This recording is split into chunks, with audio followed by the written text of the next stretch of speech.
como mencionó Hilario, el domingo tenemos el Día del Amigo. Entonces la idea es, trae tu amigo. Amén, te la hice fácil.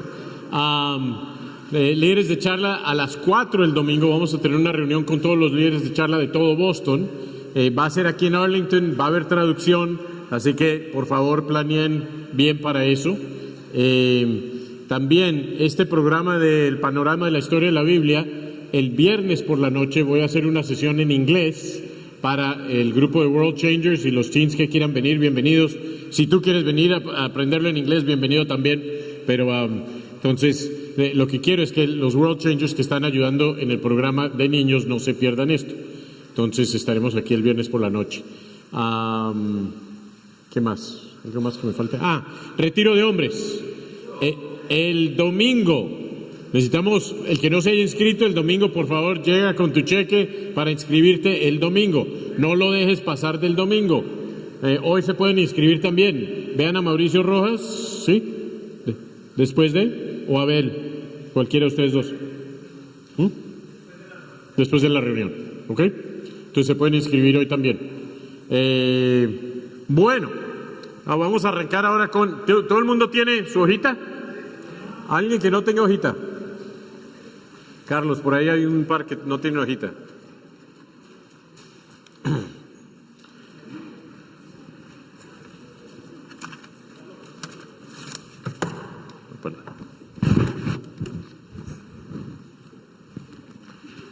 Ok. Hoy vamos a tener la segunda clase del panorama de la historia de la Biblia. Ya me han llegado algunas preguntas acerca de lo que van leyendo y eso es buenísimo. Lo que vas a encontrar ahora al leer Génesis es que algunas cosas te van a quedar muy claras. Yo no sé si el volumen está demasiado duro, ¿no? Algunas cosas te las voy a poder responder, algunas no. Algunas te las voy a explicar por medio del entrenamiento del panorama de la historia de la Biblia. Algunas de las complicaciones de Génesis hay respuestas, algunas francamente varios teólogos definen diferentes opiniones y te puedo compartir las diferentes opiniones de ellos, pero algunas de esas en verdad no son conclusivas. Hoy arrancamos con Adán. Esta clase es la base. La semana pasada les di como un resumen de lo que se va a tratar toda la clase. Hoy vamos a entrar un poquito más en detalle acerca de cómo se desarrolla este concepto de un testamento. Volvemos a la idea de que en un testamento hay un testador, hay un heredero, hay condiciones y hay una herencia. Hoy vamos, y eso voy a hablarlo en más calmado, no se preocupen. Hoy voy a hablar acerca del prólogo de la Biblia. Si tú miras la Biblia, puedes mirarla como si fuera una película. Yo creo que mucha gente al leer la Biblia se confunde porque piensa que es un libro científico. La verdad es que la Biblia no es un libro científico. Es importante entender cada libro y su objetivo. Si el objetivo de la Biblia fuese ciencia, nos definiría cosas en términos científicos. Hay que entender el contexto de a quién le habló primero. Estaba corriendo esta semana pensando, si fuera en esta generación, hablaría quizás de cromosomas, hablaría, es decir, de términos que hoy en día se entienden. Pero imagínate que Génesis 1:1 dijera, hay 23 cromosomas y son tal y cual y cual. Dirían que, ¿qué es eso? No tenía nada que ver con el contexto de esa gente. Hay que entender a qué contexto le está hablando y entender primero, toda la Biblia fue escrita primero a una audiencia original y después nosotros la aplicamos a nosotros. Eso es parte de lo increíble de la Biblia, que un libro que fue escrito a gente que estaba rodeada de culturas que creían en muchísimos dioses. Había un dios del cielo, un dios del agua, el sol era un dios, la luna era un dios. Había una cantidad de dioses. Entonces, lo primero que va expresando la Biblia es en un Dios, no en múltiples dioses. Aún Génesis 1, en verdad lo que está deletreando es la relación entre Dios y el hombre.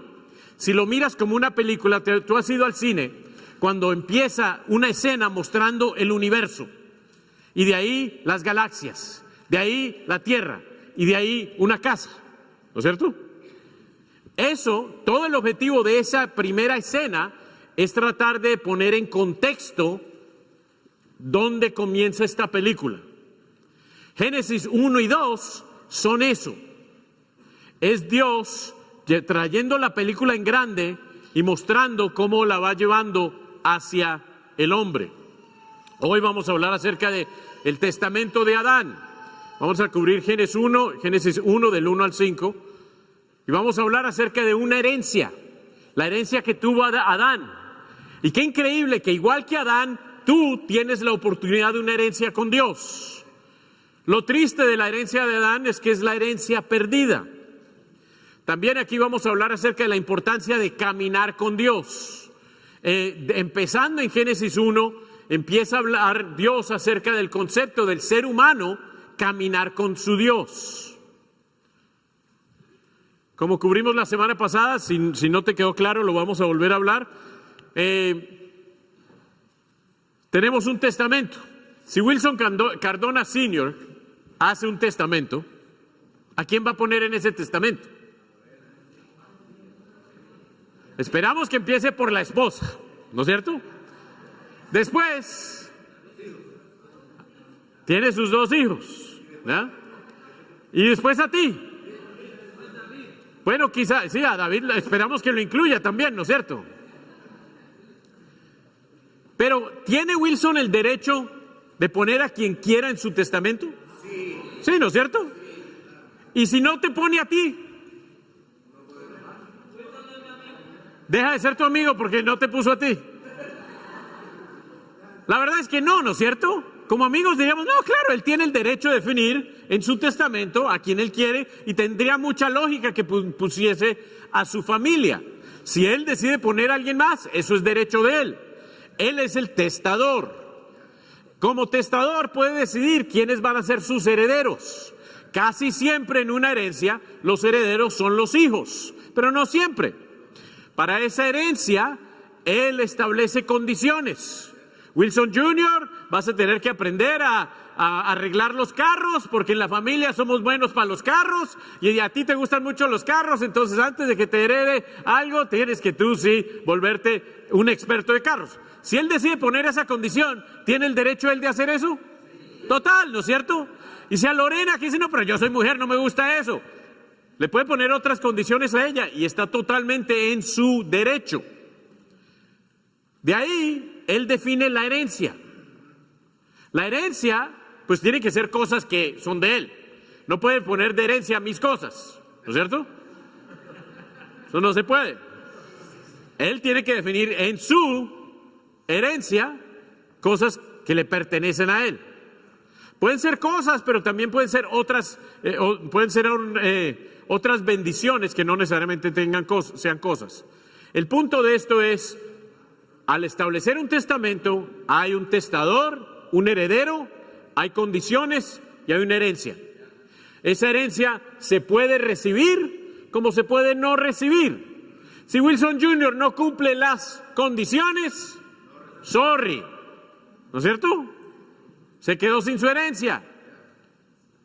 Si miramos la vida así, decimos, esto tiene mucho sentido. Si miramos la Biblia así, esto tiene mucho sentido. Entonces, si nosotros con Dios, ¿es propio que Dios defina las condiciones de nuestra herencia? Es total derecho de Él, ¿no es cierto? ¿Qué tal si tú cumples mitad de las condiciones, pero la otra mitad dices, esas no me gustaron? Te quedaste sin herencia. ¿Es injusto que te quedes sin herencia? Eso es totalmente en su derecho. Si empiezas a captar la Biblia así, esta palabra de Dios tiene muchísimo sentido. Y mucha de la emoción, el trauma religioso, todo lo que nos complica nuestra percepción del cristianismo y de la caminata con Dios, se simplifica.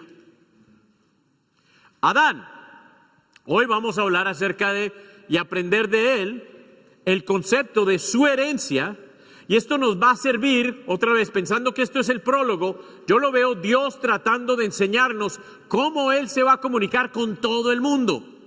Lo hace primero con Adán, con Noé lo vuelve a hacer, después con Abraham lo vuelve a hacer, después con Moisés lo vuelve a hacer, con David lo vuelve a hacer, con Jesús lo vuelve a hacer y lo ha hecho contigo. Pero tenemos que entender ¿de qué se trata? Ya al entender de qué se trata, entonces voy a leer el libro entendiendo su contexto. Y quizás hay cosas en el contexto que no entiendo, pero es bien importante que sí entienda estos cuatro conceptos: el testador, el heredero, las condiciones y la herencia. Entonces, con Adán, Dios aún se figura como su padre también, ¿no es cierto? Es muy propio que Él le defina como testador a Adán, su hijo, sus condiciones. Acompáñame a Génesis capítulo 2.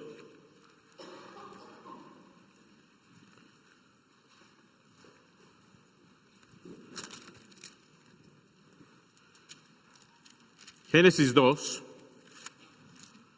versículo 16. Empezamos en el 15. Dios el Señor tomó al hombre y lo puso en el jardín del Edén. ¿Derecho de Dios o no derecho de Dios?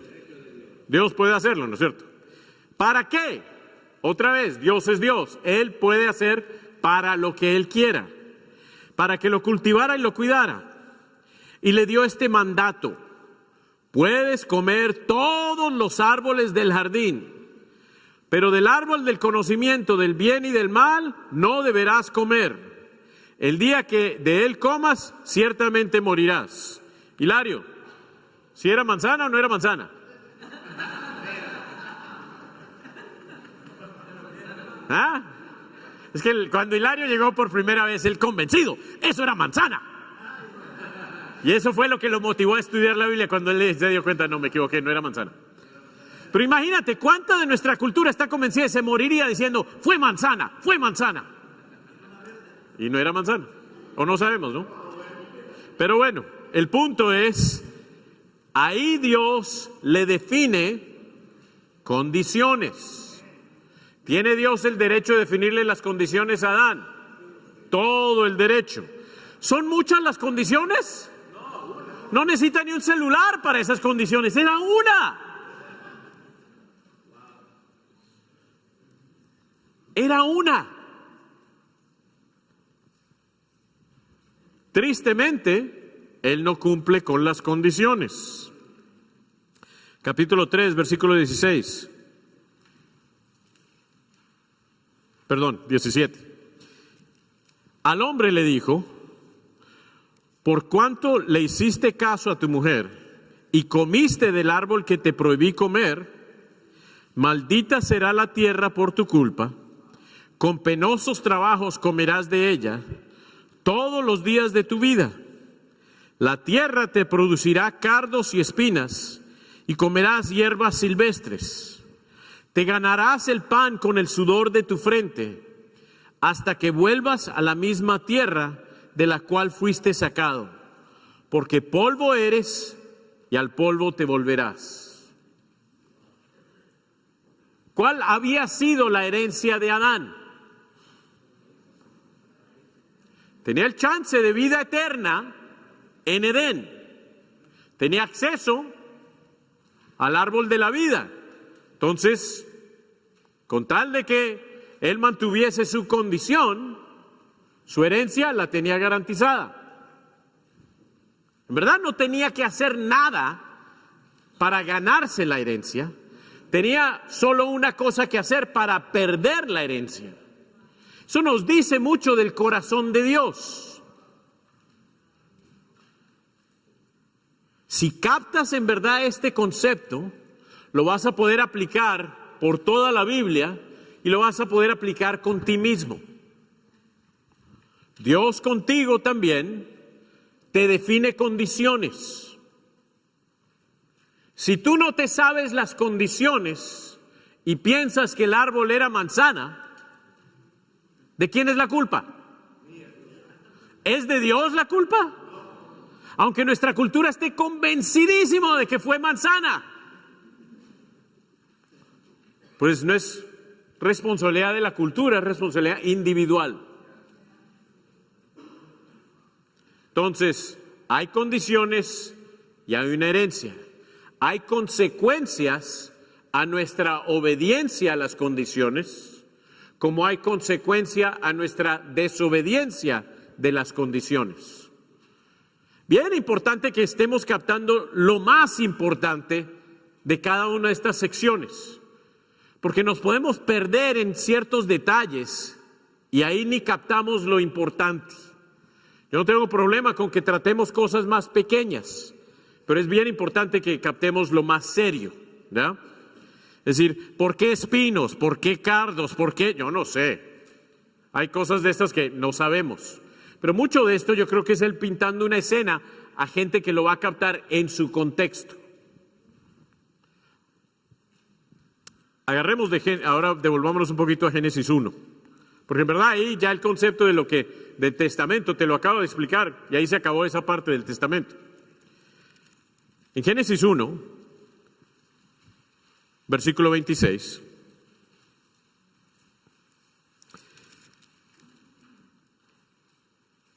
Todo Génesis 1 es Dios creando. Que lo creó en 6 días. ¿Esos 6 días eran de 24 horas? No sabemos. ¿Podrían ser 6,000 días? ¿Podrían ser 6,000 años? Es decir, Dios es Dios. Esto no pelea. Yo no creo que el concepto es literal. Yo estudio ingeniería biomédica. Mi perspectiva acerca de Génesis 1 al 11 no es una pelea con la ciencia. Aún varios cristianos dicen que no podemos creer en la evolución y creer en Génesis 1. Yo no concuerdo con ese sentir. No creo que son dos conceptos diferentes explicando lo que Dios ha desarrollado. ¿Usó Dios cromosomas? Sí. ¿Usó Dios diferentes seres? Sí. ¿Cómo los hizo? Hay de Él. Que lo explicó en Génesis 1 a personas que iban a entender en su contexto la creación de Dios. Esa es mi perspectiva. No con eso quiero decir que no lo pudo haber hecho en 6 días, porque Dios es Dios. ¿Lo pudo hacer en 6 días? Lo pudo hacer en 6 días. Pero no hay tal el debate. ¿Me explico? No hay razón por la cual debatir si es que le tuvo, entonces por eso no existen los dinosaurios. En verdad para mí eso, no tiene nada que ver. Estamos hablando de dos cosas muy diferentes.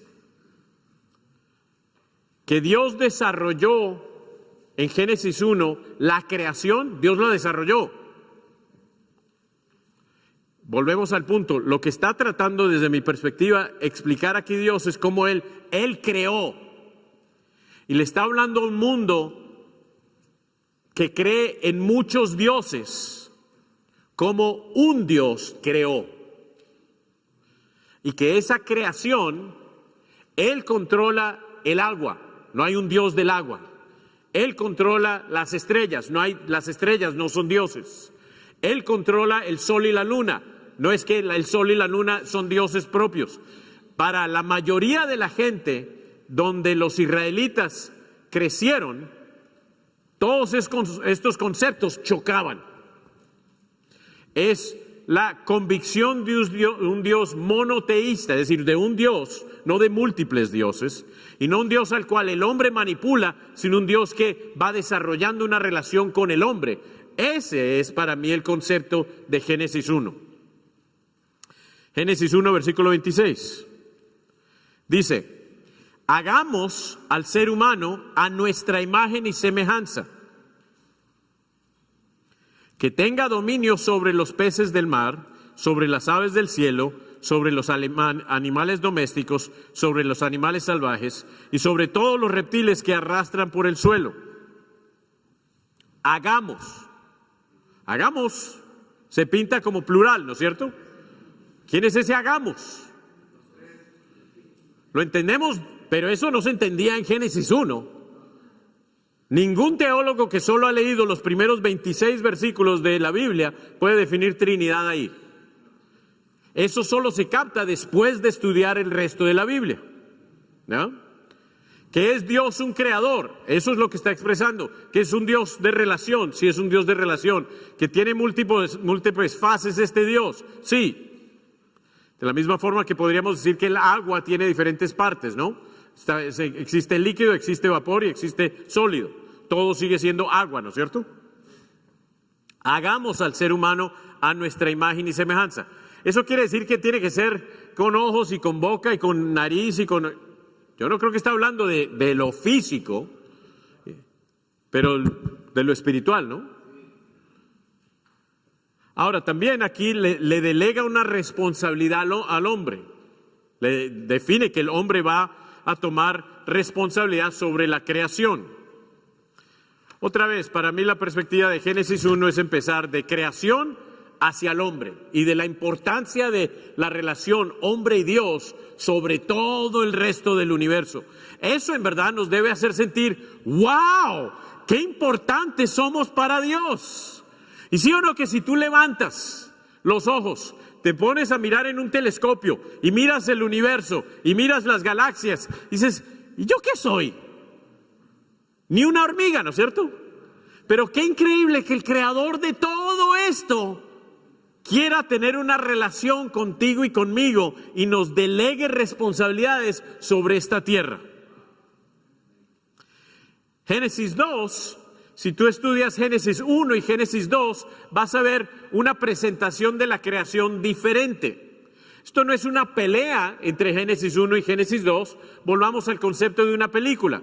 Uno empieza desde el universo, galaxia, tierra, ser humano.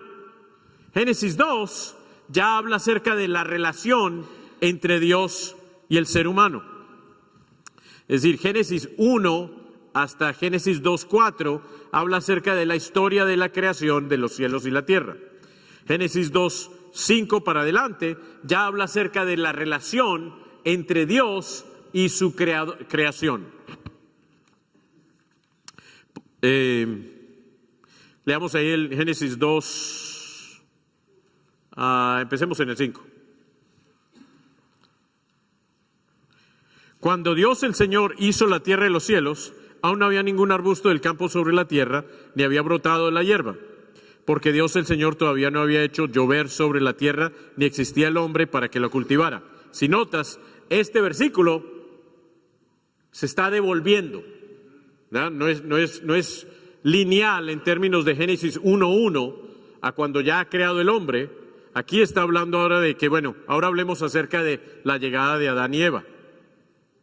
En el versículo 15, dice, Dios el Señor tomó al hombre y lo puso en el jardín del Edén para que lo cultivara y lo cuidara.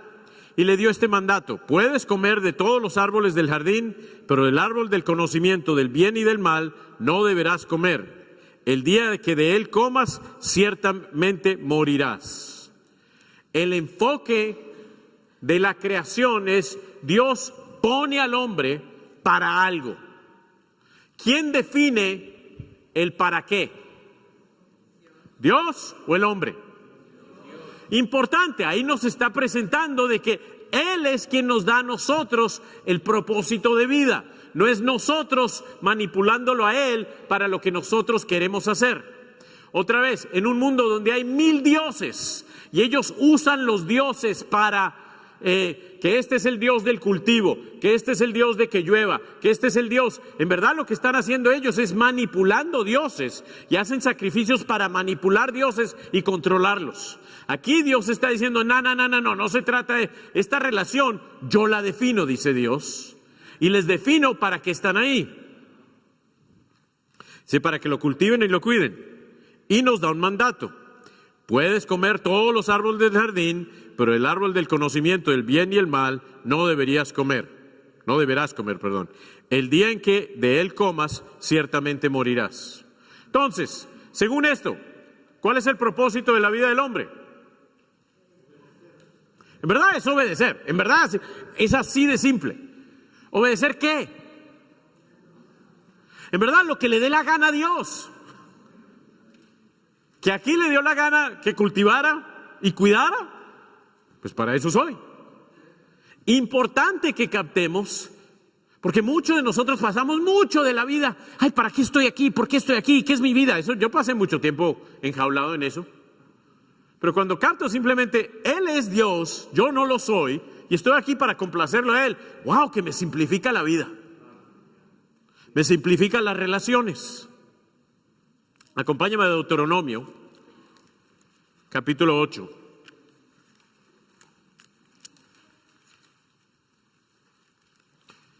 Y este sí lo voy a leer rápido.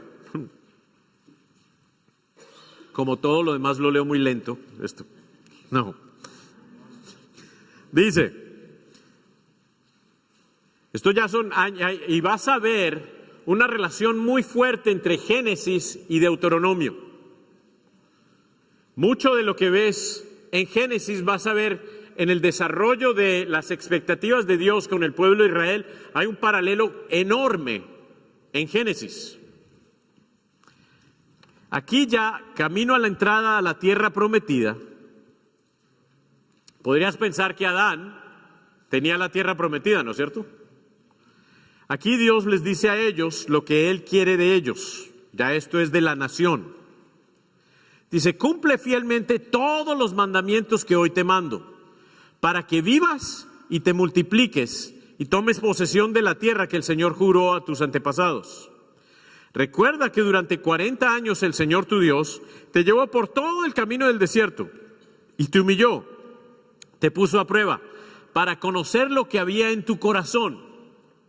Importante que captemos eso, para conocer lo que había en tu corazón y ver así si cumplirías o no sus mandamientos.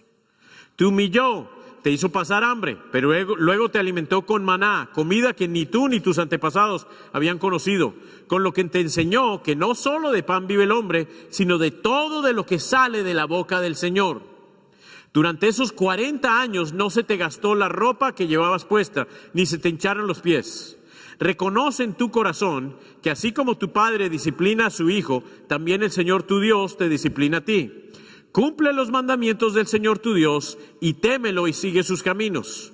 Porque el Señor tu Dios te conduce a una tierra buena, tierra de arroyos, fuentes de agua, con manantiales que fluyen en los valles y las colinas, tierra de trigo y de cebada, de viñas, higueras, ganados, de miel, de olivares, tierra donde no escaseará el pan y donde nada te faltará, tierra donde las rocas son de hierro y de cuyas colinas sacaré cobre. Cuando hayas comido y estés satisfecho, alabarás al Señor tu Dios, pero la tierra buena que te habrá dado, por la tierra buena que te ha dado. Pero ten cuidado de no olvidar al Señor tu Dios. No dejes de cumplir sus mandamientos, normas y preceptos que yo te mando hoy. Y cuando hayas comido y te hayas saciado, cuando hayas edificado casas cómodas y las habites, cuando se hayan multiplicado tus ganados y rebaños y hayas aumentado tu plata y tu oro y sean abundantes tus riquezas, no te vuelvas orgulloso ni te olvides del Señor tu Dios, quien te sacó de Egipto, de la tierra donde viniste como esclavo. El Señor te guió a través del vasto y horrible desierto, esa tierra reseca y sedienta, llena de serpientes y venenosos y escorpiones. Te dio agua que hizo brotar del más dura roca. En el desierto te alimentó con maná, comida que jamás conocieron tus antepasados. Así te humilló y te puso a prueba para que al fin de cuentas te fuera bien. No se te ocurra pensar, esta riqueza es fruto de mi poder y de la fuerza de mis manos. Recuerda al Señor tu Dios, porque es Él quien te ha dado el poder para producir esta riqueza. Así ha confirmado hoy el pacto que bajo juramento hizo con tus antepasados. Otra vez un pacto. ¿Qué le dice ahí? Cumple fielmente los mandamientos que hoy te mando. Adán había tenido un mandamiento. ¿Qué se le pidió a Adán? Que cumpliera fielmente un mandamiento. Y en ese proceso, el propósito de cumplir ese mandamiento era reconocer y recordar su Dios. Aún es interesante, ¿en qué lugar estaban estos árboles? En el centro. Aún válido el contexto de pensar, si Dios está en el centro de nuestra vida, todo va bien. Pero cuando nosotros mismos nos ponemos en el centro de la vida, ahí se arma el desastre. Pregúntenle a Adán. Entonces, Génesis 1 es la primera vista de la creación, de el principio hasta el hombre. Ese en verdad es el objetivo de Génesis 1, es llegar al punto de la creación del hombre. Génesis 2, el enfoque de la creación ya entonces es poner al hombre y darle la dirección para esta relación con el hombre. Hablamos de cuál es el propósito de la vida, y esto lo tienen en su hojita, que cumplamos fielmente y que recordamos al Señor. Y acompáñame a Génesis 3. Génesis 3, versículo 6.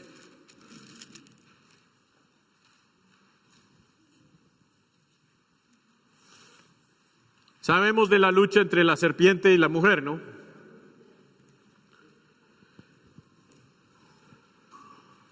¿Quién creó la serpiente? Dios.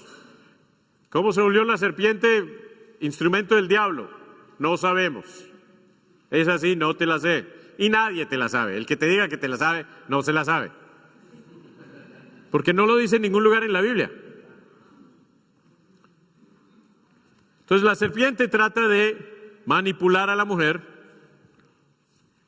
y dice: la mujer vio el fruto del árbol, que era bueno para comer y que tenía buen aspecto y era deseable para adquirir sabiduría.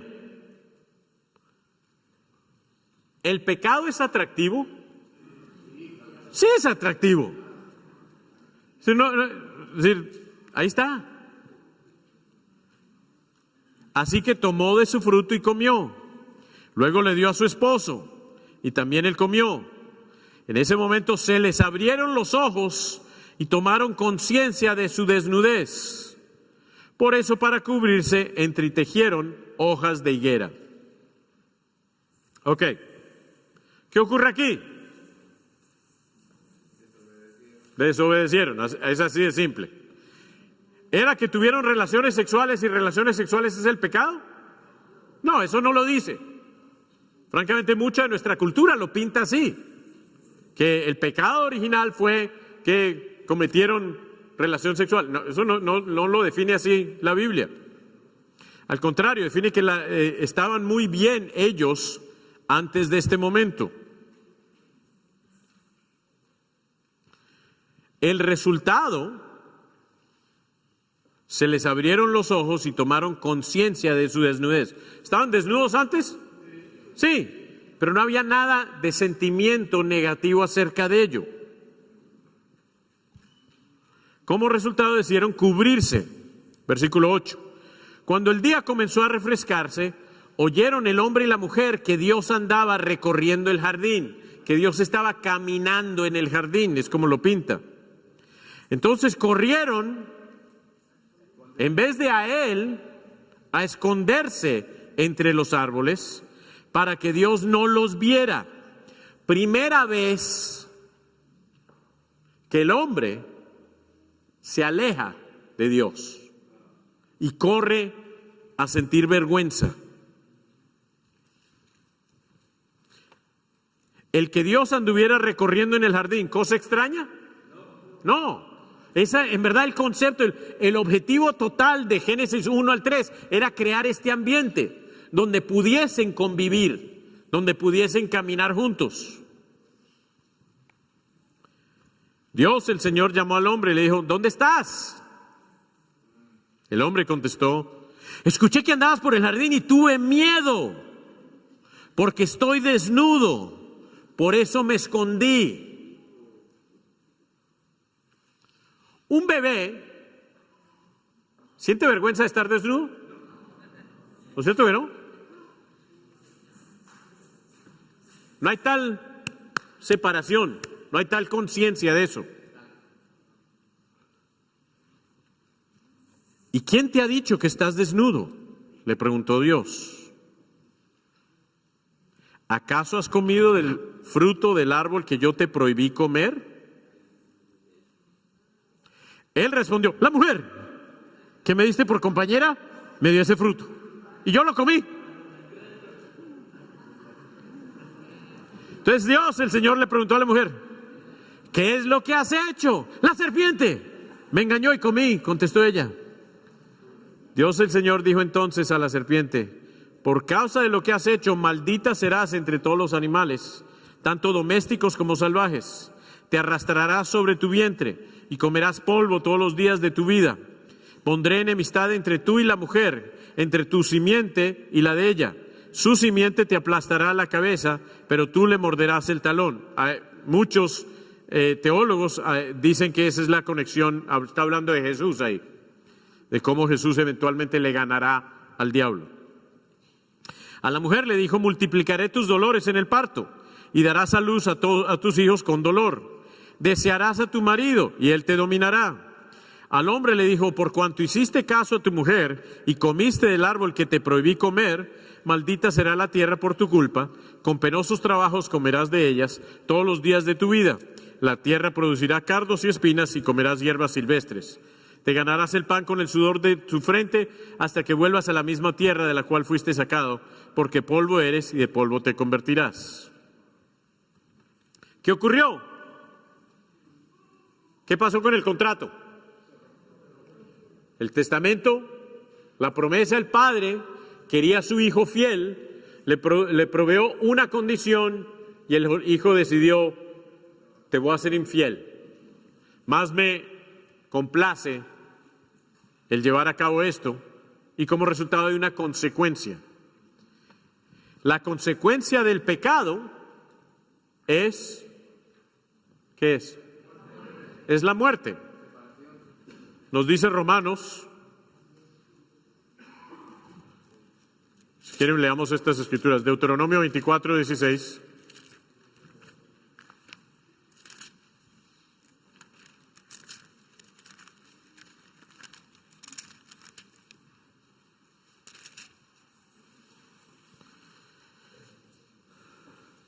Dice, no se dará muerte a los padres por culpa de sus hijos, ni se dará muerte a los hijos por culpa de su padre.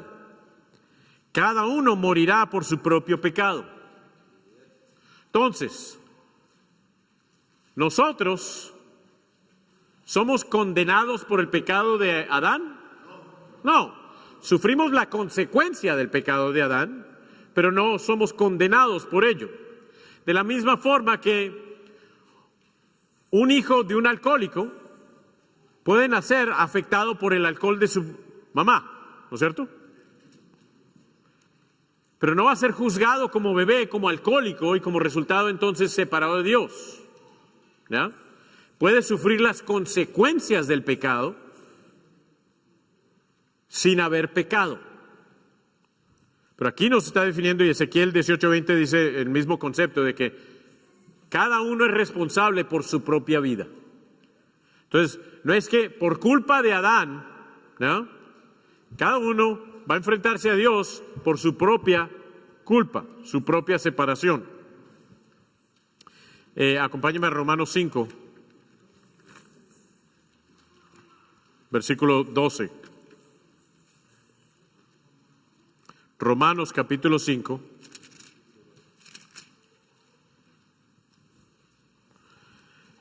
Esto sí nos dice, por medio de un solo hombre el pecado entró al mundo. Y por medio del pecado entró la muerte. ¿Ya? Entonces, el resultado de lo que hizo Adán, ¿qué causó? Muerte. Y se ve aún más al estudiar Génesis 4 y 5, lo ves más obvio, porque Caín, ¿qué hizo? Mató a su hermano. ¿Quién terminó muerto? Abel. Pero eventualmente Caín también, es decir, la muerte en verdad tomó más y más rienda, ¿no? Es decir, el pecado de Adán sí afectó al mundo entero, pero cada uno de nosotros es responsable por su propio pecado. El pecado nos lleva a la muerte, muerte física, muerte espiritual, ¿no? Acompáñame en Oseas, ahí la tienen en su hoja, Oseas 6. Oseas 6, versículo 6 dice, Lo que pido de ustedes es amor y no sacrificio, conocimiento de Dios y no holocaustos. Dice, son como Adán, han quebrantado el pacto, me han traicionado. ¿Qué siente Dios como resultado de lo que Adán le hizo? Traición. Él llegó, estaba caminando en busca de su hijo. ¿Su hijo dónde está? Se escondió. ¿Por qué se escondió? Sentía vergüenza y tenía pena. Pero en verdad lo que ha hecho es, ha quebrantado el pacto. Nota aquí, te aclara aún más este concepto de el testamento del pacto. Adán perdió entonces su herencia.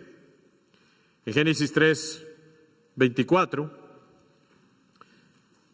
dice, luego de expulsarlo, puso al oriente del jardín del Edén a los querubines y una espada ardiente que se movía por todos lados para custodiar el camino que lleva al árbol de la vida. Como resultado, ¿quién no tiene acceso a Adán? Al árbol de la vida. ¿Quién más no tiene acceso a eso? Todos nosotros. Se perdió el acceso, ¿no? Solo por medio de Cristo, y Apocalipsis habla acerca de esto, de poder tener acceso al árbol de la vida. Entonces volvemos al concepto de, entonces, el testamento de Adán. ¿Quién era el testador? ¿Quién era el heredero? ¿Cuál era la condición? No comas de este árbol. Sí. ¿Cuál era la herencia? Podría haber tenido acceso a vida eterna y la relación con el Padre eternamente. Era él un hombre eterno. Pues en verdad tenía acceso al árbol de vida, pero él en sí era un hombre, ¿no? Entonces termina siendo un humano igual que tú y yo, ¿ya? Ahora vamos a hablar un poquito más acerca del resultado de el perder la herencia, mirándolo en Caín y en Enoc. Acompáñame a Génesis 3. Porque si miras después de Adán, nace Caín, nace Abel.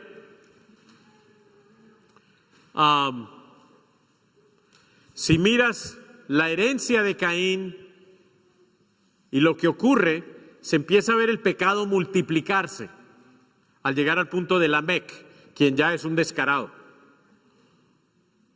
De la misma forma, Dios, ahí se ve también el corazón de Dios, a que no les va con Caín, se muere Abel, entonces Dios les da a Set.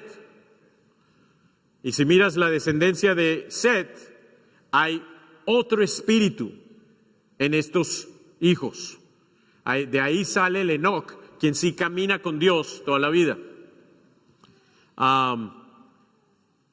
En verdad, toda persona puede escoger caminar con Dios o no caminar con Él. Vamos a hablar de este concepto de caminar con Dios. En Génesis 3, versículo 8. Sabemos que esto es cuando está Dios con Adán. Cuando el día comenzó a refrescar, oyeron al hombre y la mujer, y Dios andaba recorriendo el jardín. ¿Qué andaba Dios haciendo? Estaba buscando caminar con su hijo. ¿Qué anda Dios tratando de hacer contigo? Caminar contigo. ¿De qué se trata el cristianismo? En verdad es eso. Es de caminar con Dios. Aun porque estamos todo el otoño estudiando acerca de, en Lucas, cómo Jesús caminó con Dios, para que tú y yo aprendamos este mismo concepto, ¿no? De cómo caminar con Dios. Continuamos, capítulo 5, versículo 52. No, ¿qué se hizo? No hay 5:52. ¿Será 22? Sí, 22, perdón. Empecemos del 21. Y me corrigen eso en su hoja, por favor. 5:21. Aquí encontramos una de mis personas favoritas. Yo pienso acerca de este hombre todos los días. Dice, Enoc tenía 65 años cuando fue padre de Metusalén. Termina siendo padre del que más vivió en toda la vida. 969 años Metusalén. Después del nacimiento de Metusalén, Enoc caminó fielmente con Dios 300 años más y tuvo otros hijos y otras hijas. En total, Enoc vivió 365 años. Y como anduvo fielmente con Dios, un día desapareció porque Dios se lo llevó. ¿Te imaginas? Armando, dice Dios, ¿qué haces? Vamos a caminar. Y le dice Johanna, vuelvo, me voy a caminar. ¿Con quién? Con Dios. Al otro día, Armando, dice Dios, ¿a dónde vamos? Vamos a caminar. Chao, Johanna. Por ahí un día, 365 años después, Armando, chao, Johanna. ¿Y Armando? ¿Se lo llevó? ¿Quién se lo llevó? ¿Te imaginas? Es decir, la relación era tan cercana, yo creo que Dios dijo, no, vete para mi casa ya. Te queda más cerca. De eso se trata nuestra vida. Hay mucho familiar tuyo y mío que se va a morir y tú y yo nos moriremos. Pero el chiste, el objetivo, el centro de esto se trata de caminemos en verdad con Dios. Al punto de que Él sienta, ¿sabes qué? Vamos para mi casa. Y si un día yo no llego aquí porque me fui con Dios, porque me morí, pues celébralo, porque me fui con Dios. Ese es el objetivo de toda nuestra vida como cristiano. Eso en verdad nos debe dar a nosotros una perspectiva muy diferente acerca de la vida y muy diferente acerca de la muerte, ¿no es cierto? Camina con Dios, de eso se trata esta vida. Capítulo 6, versículo 9.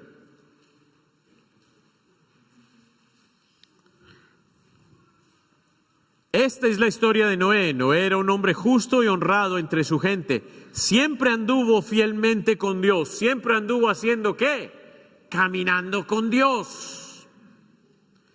Capítulo 17, versículo 1. Cuando Abraham tenía 99 años, el Señor se le apareció y le dijo, yo soy el Dios Todopoderoso, vive en mi presencia y sé intachable, es decir, camina conmigo. Así confirmaré mi pacto contigo y multiplicaré tu descendencia en gran manera. Capítulo 24, versículo 40.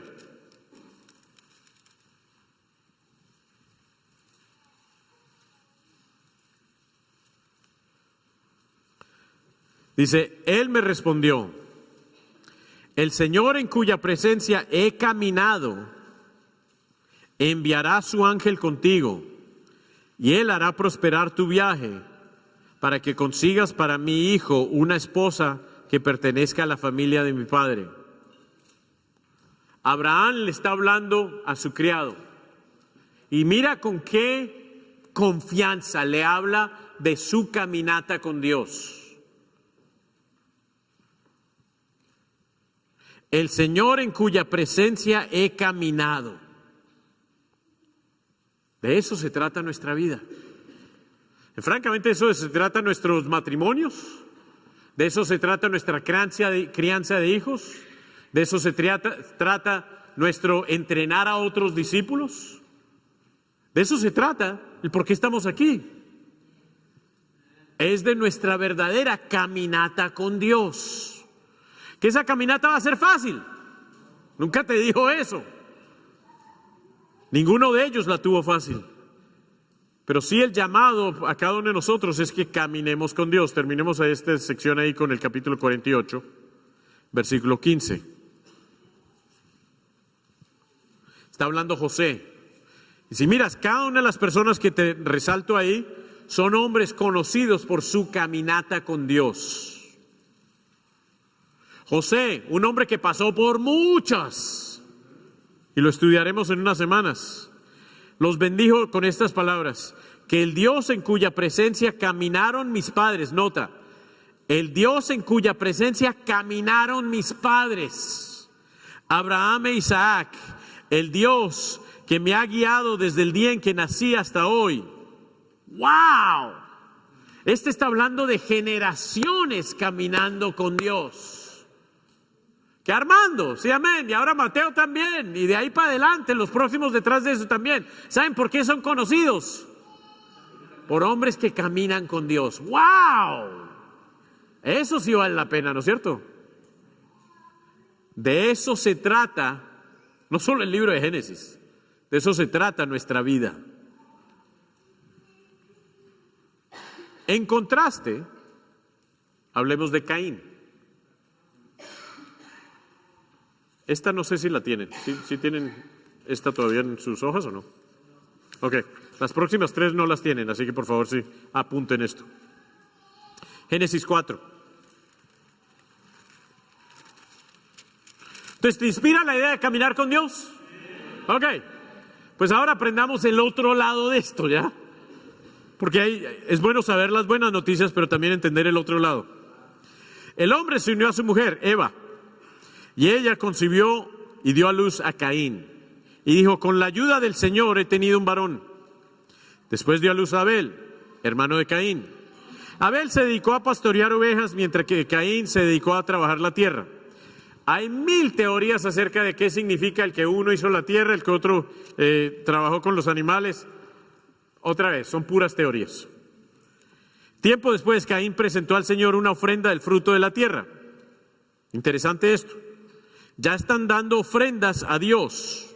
Se nota que esto es bien inculcado desde sus papás. Abel también presentó al Señor lo mejor de su rebaño, es decir, los primogénitos con su grasa. El Señor miró con agrado a Abel y su ofrenda, pero no miró así a Caín y a su ofrenda.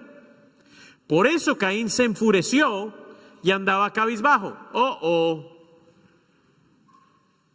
Ok, aquí se empieza a revelar el corazón. El corazón del ser humano se ve en sus acciones y en cómo se reciben sus acciones. Si el objetivo de Caín fuera en verdad agradar a Dios y no más, ¿cómo hubiese recibido el que a Dios no miró con agrado la ofrenda? Esto no le agradó a Dios, pero el objetivo de esto, ¿qué es? Agradar a Dios.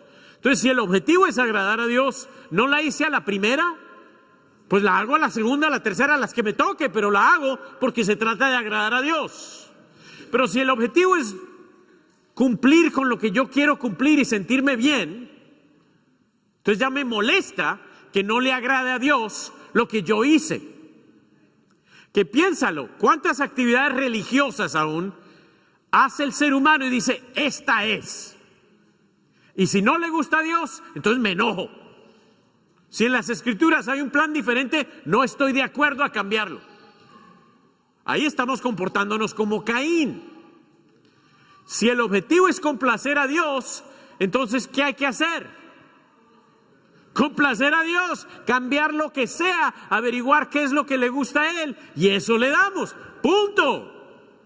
Y no hay tanto drama y trauma. Pero hacemos drama y trauma cuando el enfoque es ¿quién? Yo. Y entonces, ese es el dilema de él. Hoy en día eso es válido para nosotros pensar. ¿Te enfureces cuando se te dicen tus verdades? ¿O quieres saber la verdad para cambiar lo que sea para complacer a Dios? ¿Andas cabizbajo? Hay veces, francamente, algunos nos portamos como si tuviéramos 5 años. No se hizo algo como yo quería, entonces cara de palo, carilargo y... Espérate, esto no se trata de complacerlo a Él. Es decir, todo lo que hacemos como cristianos no tiene que ver con nosotros. Si se te aplaude, y si no te aplaude, pues no se trataba de ti, era de Él. Entonces el Señor le dijo, ¿por qué estás tan enojado? ¿Sí? ¿Te lo ha dicho alguna vez Dios? ¿Por qué andas cabizbajo? Si hicieras lo bueno, podrías andar con la frente en alto. Pero si haces lo malo, el pecado te acecha como una fiera lista para atraparte. Ahora nota ahí, no obstante, tú puedes dominarlo. ¡Wow! ¡Qué lección! Si el mismo Caín, imagínate, para ahí Caín y se cambia la historia. Si él decide, listo, yo puedo dominar el pecado. Es que soy enojón, es que me gusta enfocarme en mí. Ok, muere esto. Ahora voy a aprender de mi hermano Abel, aunque es menor que yo. Listo, yo voy a cambiar esto. ¿Cómo cambia la historia? Pero en vez de eso, Caín habló con su hermano Abel. Mientras estaban en el campo, Caín atacó a su hermano y lo mató. ¡Wow! Oye, ¿escuchaste lo que Dios te dijo? Para nada. Se multiplicó. El Señor le preguntó a Caín, ¿dónde está tu hermano Abel? No lo sé. Espérate, ¿cómo que no lo sé?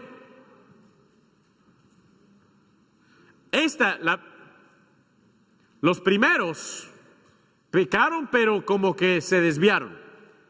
Esta ya es una mentira directa. ¿No? ¿Acaso soy yo el que debe cuidar a mi hermano? ¿Qué has hecho?, exclamó el Señor. Desde la tierra la sangre de tu hermano reclama justicia. Por eso ahora quedarás bajo la maldición de la tierra, la cual ha abierto sus fauces para recibir sangre de tu hermano y que tú has derramado. Cuando cultives la tierra no tendrás sus frutos y el mundo será un fugitivo errante. Este castigo es más de lo que puedo soportar. Espérate, ¿se ha arrepentido? Ni ahí se ha arrepentido. Dijo Caín al Señor, hoy me condenas al destierro y nunca más podré estar en tu presencia. Andaré por el mundo errante como un fugitivo y cualquiera que me encuentre me matará. Otra vez, su enfoque es en quién. No será así, replicó el Señor. Y mira cómo es Dios. El que mate a Caín será castigado 7 veces, es decir, lo protege. Entonces el Señor le puso una marca a Caín para que no fuera a matarlo quien lo hallara. Así que Caín se alejó de la presencia del Señor y fue a vivir a la región llamada Nod, al este del Edén. Entonces, ahí se ve pecado multiplicándose y las consecuencias multiplicándose. El pecado de Adán, ahora multiplicándose en Caín, y ahí ves en Caín cómo se multiplica. Yo creo que para nosotros es una advertencia muy válida de pensar en nuestra naturaleza pecadora y cómo la estamos tomando, qué tan en serio la estamos tomando. Porque tú sabes, tus hijos sí reciben tus bendiciones, pero también tus tendencias. Yo creo que hay mucha razón por la cual es nosotros ser muy urgentes con nuestra tendencia a pecar. En contraste, Enoc anda fielmente. Capítulo 5, versículo 21. Enoc tenía 75 años cuando fue padre de Metusalén. Después del nacimiento de Metusalén, Enoc anduvo fielmente con Dios 300 años más. Tuvo otros hijos y otras hijas. En total, Enoc vivió 365 años. Y como anduvo fielmente con Dios, un día desapareció porque Dios se lo llevó. Caín se alejó, Enoc se mantuvo cerca. Eventualmente de Enoc, vamos a Hebreos, capítulo 11, nos habla en Hebreos acerca de Enoc.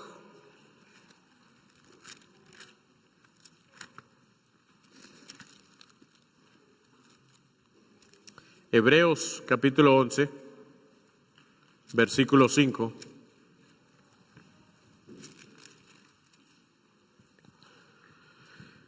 Hebreos 11, versículo 5 dice, por la fe, Enoc fue sacado de este mundo sin experimentar la muerte. No fue hallado porque Dios se lo llevó. Pero antes de ser llevado, recibió testimonio de haber agradado a Dios.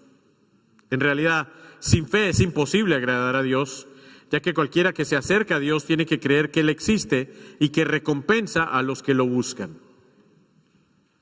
Ahí vemos un contraste entre Enoc buscando a Dios para complacer a Dios y Caín aún hablándole a Dios, pero en verdad aún está peleando por sí mismo. Si miramos de la herencia de Caín, termina siendo el pecado multiplicándose. De la herencia de Enoc es donde viene Noé, que es de donde viene en verdad la promesa para el resto de nosotros. ¿Cómo ando de tiempo? ¿Qué horas son? Ok. Entonces, ahí está a grandes rasgos los primeros 5 capítulos. Una pregunta que me van a hacer es, bueno, ¿y Caín se casó? ¿Y con quién se casó? Pues parece que con su hermana, ¿no es cierto? Ah, pero entonces nos podemos casar con nuestra hermana. Mira, es importante captar que Dios va permitiendo diferentes cosas en diferentes épocas. Y captar, en ese momento, es cómo Él va desarrollando. Ahora, ¿era ella su hermana? A cierto nivel debería haber sido su hermana. ¿Cómo lo hizo Dios? Pregúntale a Dios el día que llegues allá. Porque esa sí no la tienes clara. Y no le vas a encontrar claridad de eso en ningún lugar. Simplemente que Caín sí se casó. El que diga algo la Biblia no quiere decir que no dice ciertas cosas. Es decir, el que dice que tiene hijos de Abel, Caín y Set, no quiere decir que no tuvo más hijos o hijas. Aún en muchas generaciones, especialmente en la Biblia, el relato del nacimiento de las mujeres no se relata tan específicamente. Entonces, Caín se casó con una hermana de él, en ese momento parece que Dios se lo permitió. No es que eso, volviendo acerca de las condiciones que tenemos nosotros y las condiciones que tenían ellos, son muy diferentes. Así que no te vayas tú por esa tangente. Amén. A ver, tenemos tiempo para 2 preguntas. ¿Alguien tiene una pregunta? ¿Que le urge? No fue manzana. Ok, de esos capítulos, entonces por ahora ahí vamos captando. Te pido que esta semana estudies los próximos capítulos, del 6 al 11, en detalle. Ahí vamos a hablar acerca de... Ahora, si quieres ir adelantándote al pacto de Abraham, puedes, pero especialmente estudia bien acerca de lo de Noé, para que puedas captar el testamento de él. Ahora, ¿por qué estamos cubriendo esto? Porque esta es la base de cómo Dios va construyendo su relación contigo. Pero tienes que captar cómo Dios la va desarrollando en forma simple con Adán, con Noé, con Abraham, para que sí lo puedas captar de cuáles son la relación que Él tiene contigo. Amén. Terminamos con una oración. Padre, nos conmueve lo fiel que tú eres.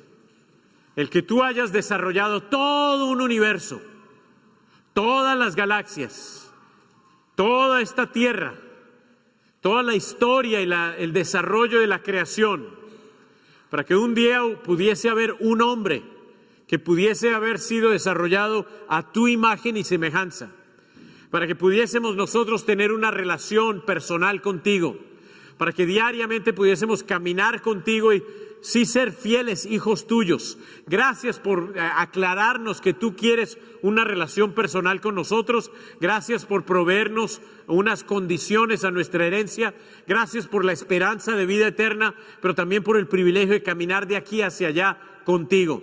Ayúdanos, Padre, a aprender de las lecciones de los que han estado antes de nosotros, a que sí, nosotros no nos dejemos desviar, sino sí podamos serte fieles y recibir, Padre, como resultado las bendiciones que tú en tu forma tan amorosa, tan compasiva, las has desarrollado para nosotros. Gracias por esta oportunidad. Utilízanos, Señor, para comunicarle a muchos más de las buenas noticias que tú tienes para nuestra generación en este momento.